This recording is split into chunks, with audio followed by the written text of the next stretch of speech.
Lesson 12. Make eye contact and small talk. This is not just polite. It is part of being a citizen and a responsible member of society. It is also a way to stay in touch with your surroundings, break down social barriers, and understand whom you should and should not trust.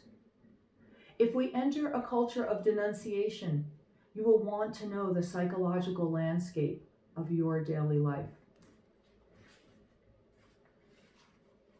Tyrannical regimes arose at different times and places in the Europe of the 20th century, but memoirs of their victims all share a single tender moment.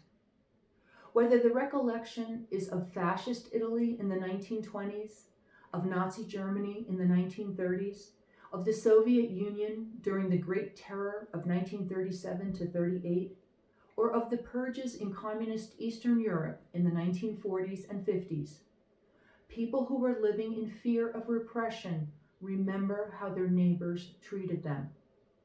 A smile, a handshake, a word of greeting, banal gestures in a normal situation took on great significance.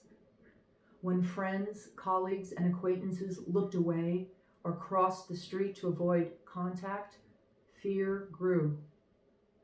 You might not be sure today or tomorrow who feels threatened in the United States, but if you affirm everyone, you can be sure that certain people will feel better.